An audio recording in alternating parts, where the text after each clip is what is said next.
Good afternoon. Welcome to Restart Michigan with KPMG, assessing liquidity and potential business transfer repercussions. My name is Tabitha Mensch, and I am the Engagement Manager with the Detroit Regional Chamber and Mish Auto. Thank you for joining us for this session. The Chamber launched this series of webinars to help businesses across the state prepare to restart operations and return to work. I would like to thank our guest speakers, KPMG, for volunteering their time to share their expertise. Before I get started, I wanted to make you all aware that participants are in listen-only mode and on mute. But you do have the option to submit questions through the GoToWebinar control panel. Please feel free to submit questions at any time throughout the webinar. Our speakers will try to address as many of the questions as time will allow. I will now turn the webinar over to Phil Goy from KPMG. Thank you. Thank you, Tabitha, and thank you to the Chamber and Mish Auto for this opportunity. It is our pleasure to be with you this afternoon. This is the second in the series of 3 webinars on the financial and operational restructuring efforts that will be required as we begin the path to the new normal. As Tabitha mentioned, this is Phil Goy, a director in the restructuring group of KPMG. Our team has over 40 years of hands-on experience in the assessment of financial stability and restructuring in the automotive industry. We have also continued to grow both in the financial industry, in the automotive industry, as well as other industries and other situations. We have a continual increase in our growth and look forward to serving your needs.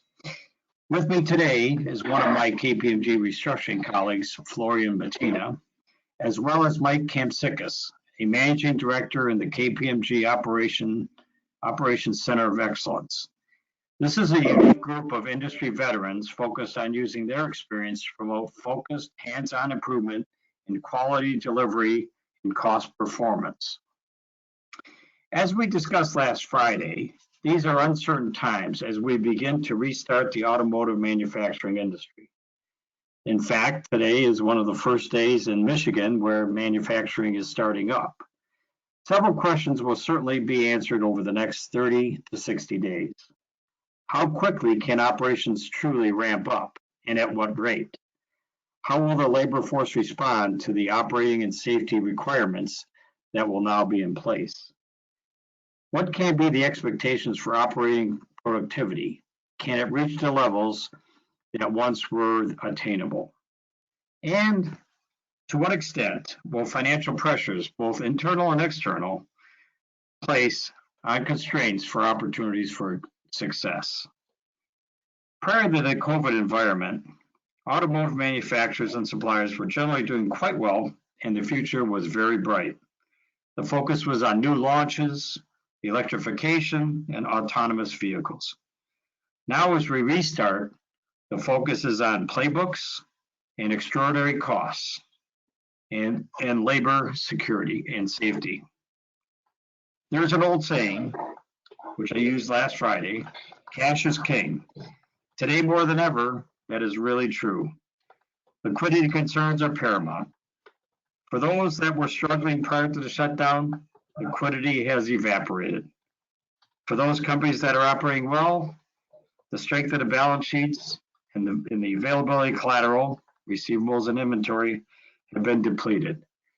Today, we'll spend some time talking about liquidity in all the facets, as well as business transfers. My colleague Florian will first walk through the many facets of liquidity, and then Mike will spend some time discussing the process of business transfers. Florian, take it away. Thank you. As Phil mentioned, my name is Florian Bettina. I've been with KPMG for a little over 5 years, 2 of those in Detroit, and before that in Germany, where I'm originally from. So let's jump right in. If you attended the session on Friday, you've seen the slides. We introduced the topic of liquidity by emphasizing its importance and want to go further into detail today. Given the current environment, we recommend every supplier should have a good understanding of liquidity.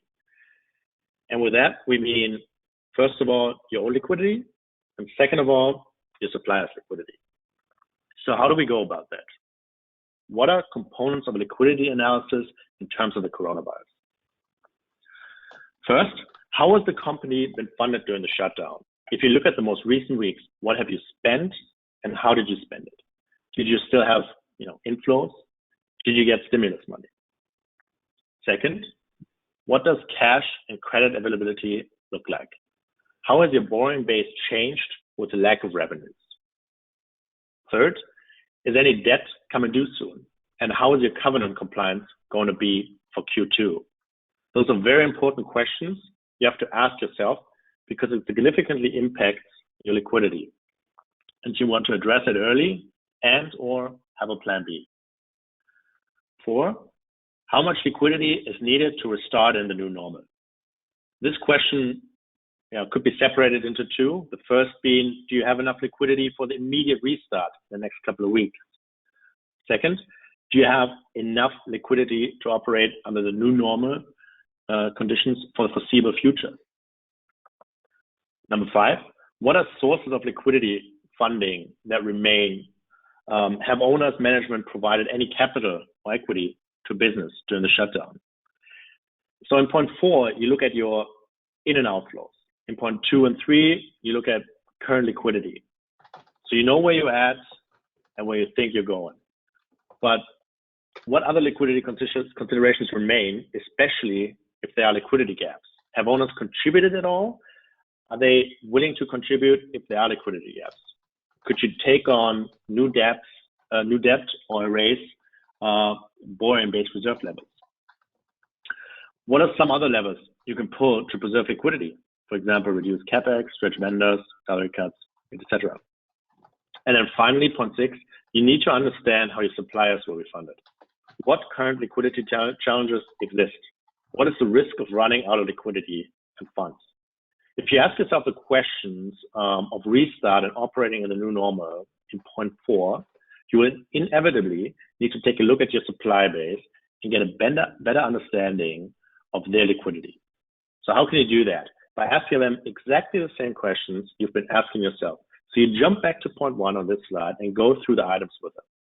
It's a somewhat iterative process because their inability to produce or stay afloat directly impacts your ability to get parts and material, and it may affect your liquidity if you have to support them in any way, which may entail, pay down significant AP, go on COD or CIA, or even beyond that.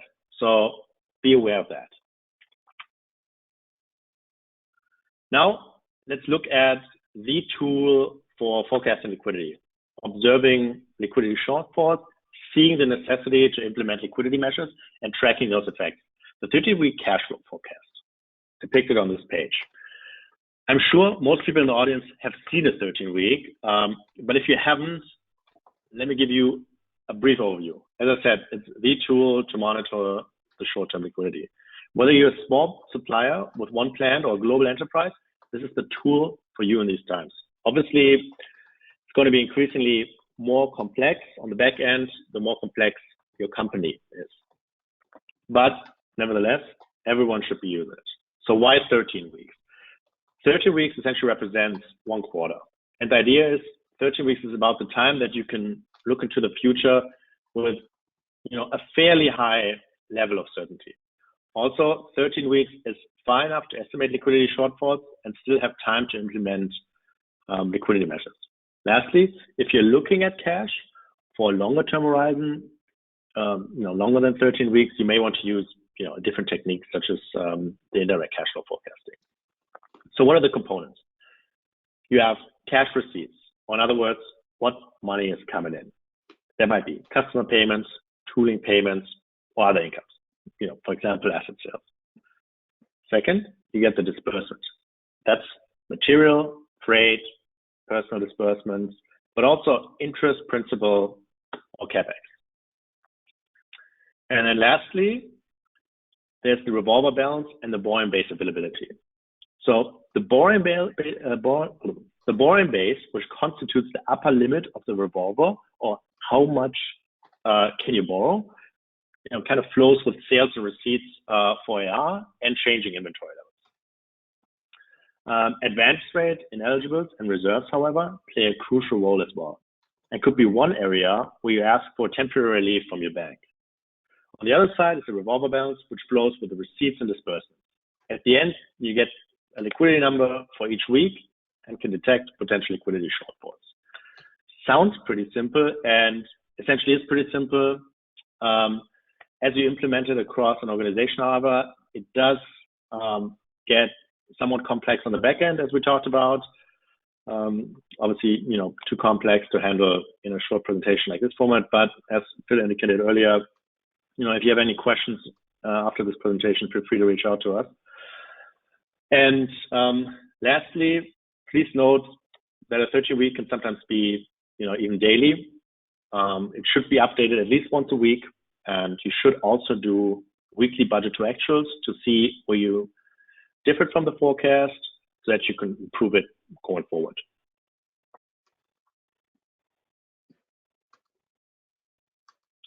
Now that we've seen the tool, let's look at the reality today. And this is not a comprehensive list, doesn't cover everything, but tackle some of the big items that we see in today's environment. What has cash flow during the lockdown looked like for the average automotive supplier? There's probably little to no revenue, so a borrowing base is probably depleted.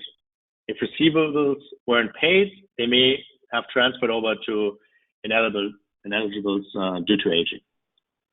A lot of suppliers probably applied for and received some sort of government funding. Your disbursements for fixed costs probably, mostly continue, like utilities, rent, interest and principal. Your variable costs, on the other hand, probably significantly lower, if not zero. But all in all, you had a significant time period of cash burn. Moving on to the second phase. So what changes when it comes to preparing and executing the restart?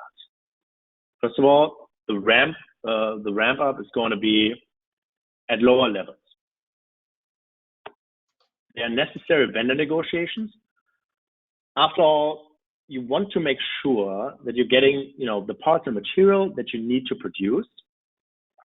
However, that may require paying down past due amounts and can go all the way to, going to, cash on delivery or cash in advance, and ultimately distressed supplier support. And lastly, there's certain high initial costs to comply with the COVID-19 security protocols. Third step, after the initial restart, what does the cash flow in the new normal look like? There's a certain management risk associated with operating in the new environment. For example, if you have an outbreak, you have to shut down because of a case in your facility, that can really quickly become very expensive. Same goes for a second potential lockdown. But with all the security measures in place, there's no doubt that production will also be less efficient than before. Also, there will be new overhead costs that you did not have before, and quality costs will go up as well. So also think about that there might be mixed changes coming, and lower volumes might be here to stay for a while. I mean, after all, 33 million people in the US have filed for unemployment since the shutdowns, since the COVID crisis started. And a lot of those people are now realizing how little, reserves they have. So buying a car will not be high on the agenda for a lot of people this year. So it's important to develop a new baseline for your cost structure in the new normal. And there might be a need to increase, or might be an opportunity to increase prices based on contractual agreements. So make sure to study those closely as well. And lastly, if you've gotten money from the Paycheck Protection Program, you want to ensure you're complying with the reporting and the necessary steps to have that loan be forgiven eventually.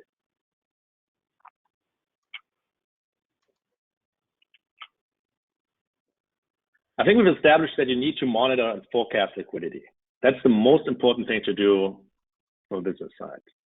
So what are the key things, if you take anything away from this lecture or from this presentation, you need to consider in the next weeks and, weeks and months.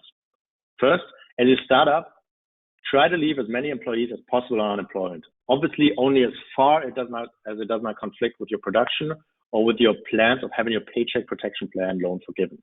But with the government top-up of unemployment, workers, could or should be okay, and it saves you important liquidity. Secondly, constantly reevaluate what outflows are not essential, what you can postpone or cut. For example, CapEx. Always remember, once the money is gone, it's gone. And stay in close communication with your customers and their plans, especially when it comes to launches. There's no point in spending launch-related CapEx when a customer is postponing those exact launches. Communicate. Number 3, communicate with vendors and customers to manage your working capital. You need to find the right balance between getting the material and parts you need to produce, but also keep your liquidity together. Sometimes the supplier may come to you for support, would maybe justified, and we'll be introducing a couple of popular distressed supplier options here in a minute. 4, communicate with your lender, especially if you have debt maturities coming up, if you have covenants that you might miss. Try to find a solution, but also have a plan B. And if you realize that your liquidity might be tight, ask them for deferral of principal or interest payments. Reduce the reserve potentially or other support. Point 5, identify and execute opportunities for cost and efficiency improvement. These may not, have effect in week 1, but given that this new normal can be with us for quite a while, try to think of more medium to long-term cost cutting and efficiency improvements as well to ensure you come out of this strong. And lastly, the only thing that's really certain here is there's a lot of uncertainty, right? So as we go back into production, we don't know, will there be a second shutdown? Will you have an outbreak in your plant? So try to be as flexible as possible and try to have at least some level of a war chest to be able to weather those storms.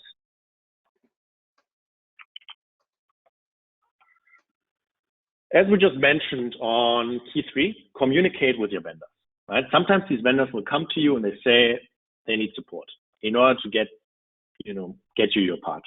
You should never take their word for it and always require a financial analysis. But if they can make their case, there are several options, and we listed 8 popular ones, which are by far not all of them. But let's go through them. So we got suspend APRs. Not really, super short-term measure, but generally an option. Accelerate payment terms, maybe even go to COD or CIA. I think we've mentioned that a couple of times now. So you don't want to go too far here, but you also want to make sure you get your parts. Provide a formal loan. There are different ways you can do that. Ideally, a loan should always be secured by something, even if it's just, subordinated participation, but it's always better than just giving money away. Increase releases and build a bank. That gives your supplier more revenue and you a larger safety stock. Long-term support or restructuring of a supplier. Long-term support and restructuring of a supplier, I'd rather say. Then facilitate a transaction to new ownership, especially instead of a costly wind down of a business. Resource to a new source or business transfer. And Mike will talk a little bit more about that in a second. And lastly, you may even want to consider acquiring or investing into a supplier. Finding the right solution is, it's tricky, and in no case is really like the other. There's a lot of considerations that go into it. But some of those might be, what product category are we talking about? What other customers are in the plant? What's our concentration there? What has our previous experience been with the supplier? How has the quality been? What is the, capacity for the parts in the marketplace? What are the logistics? What's the time to resource? But, especially in COVID times, what's, the time to ramp up also, if you think about the COVID environment. Do you have any upcoming launches? What's the reputation? And there's several other ones. If you decide the long-term restructuring, long-term support or restructuring or the sales support are the way to go before you just give away money. You always want something in return. And not only that, you also want to preserve, a chance to get your money back. So we see these solutions come across our desk all the time, and it's common to negotiate for something in return, usually documented in an accommodation agreement. Some items you always want to have are monthly and quarterly reporting. You want access to management. You want an access agreement if things go south. You want management or shareholders to contribute if possible. You want to make your support contingent on other customer supporting as well. And you want to tie your support to milestones and get access to operational data. If asked for one-time cash injection or pricing, rather than giving the money away, consider, as we just stated, a loan with a first lien on the assets or subordinated participation to the current lender. If that's not an option, unsecured loan could be, something too. Equity into the supplier. You could be purchasing debt. You could be, giving price reductions to offset one-time payments. But again, always make contribution dependent on milestones as well. And ideally, pay as needed versus all at once. But as we know, it doesn't always work out. And in some cases, resourcing and a business transfer makes the most sense. My colleague, Mike, will elaborate on that topic now. Mike? Thank you, Florian. Good afternoon, everyone. As my colleague Doug Olander presented last Friday on the webinar, the math gets tough. This is due to lower volume, fixed purchase prices, higher manufacturing costs. And due to that, what I'm going to focus on is business transfer planning and execution. And to define that, it's the safe transfer of production, processes, assets, and tooling from one facility to another, either within your organization or between organizations. And there are three primary initiators. The first initiator is if it's done by the company, either on a plant-to-plant basis, the consolidation of plants, outsourcing of current work, offshoring, or even onshoring, now being referred to as economic nationalism, or insourcing. The second one is by the customer. In many cases, this is due to emergency supply risk, pricing problems, or they want to do supplier consolidation. The third one is by a supplier, and that's due to them looking at their product portfolio and rationalizing it, closure, or again, pricing. So the objective here is to plan and execute an organized and timely transfer of company and customer-owned tools and assets from one production location to another location. This could be in a troubled supplier environment or an internal initiated request. The four major points here, though, are the objective being protect supply at the OEM plants, incorporate the OEM quality guidelines, ensure the efficient uses of resources to minimize costs and risk throughout the value stream, and, of course, meet the established deadlines. So whether you are on the sending end of a business transfer or on the receiving end of a business transfer, it's vitally important the performance of an effective transfer. So, looking to the next page here, attention to details. The scope of the whole project and have an attention to details. I'll hit the 5 major points here. All of the activities have to be coordinated. The communications have to be managed.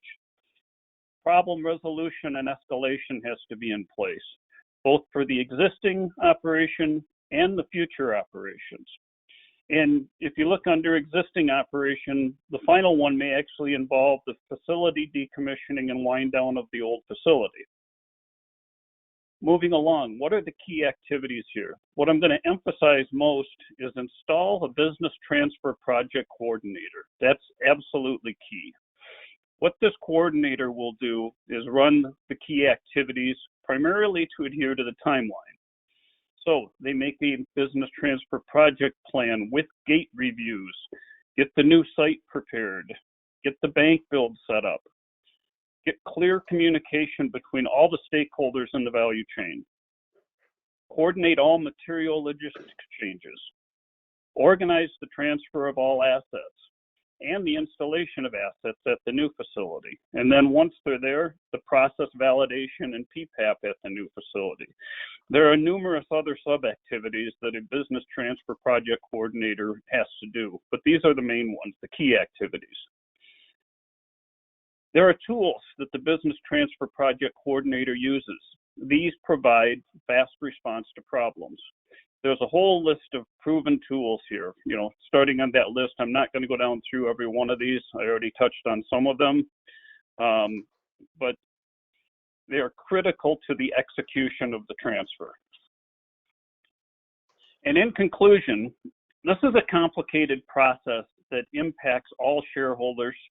Thorough preparation is key to success. 5 major items. 1, thorough and timely execution by a qualified business transfer project coordinator drives successful results towards the stated objective. 2nd, business transfer project activities are varied, and experienced coordination of these activities is critical to a smooth transition. 3, identifying and removing obstacles early reduces surprises during the business transfer. 4, timely and clear communications with management, the old location, new location, and the OEM is critical to the success. And lastly, the use of standard established templates and tools facilitates a proven common process amongst the team. Using the tools, organizing it properly, and leading the project will create an effective business transfer. With that, I'd like to let you know that my colleague, Keith Updike, will be presenting session number 3 on Wednesday. His topic is hands-on restructuring, in-plant cost reductions, and behavior change. I'm sure that you will find it enlightening. And with that, thank you very much for your time, and I'll hand it back to Tabitha. Thank you very much. I'd like to pause for a moment. If anyone would like to submit any questions via the GoToWebinar taskbar, now is a great time to do so.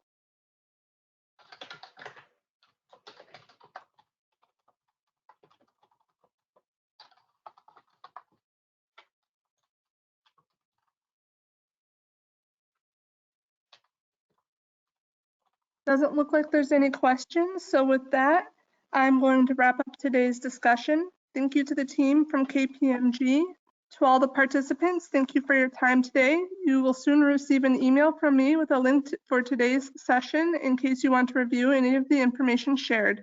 The email will also contain today's materials.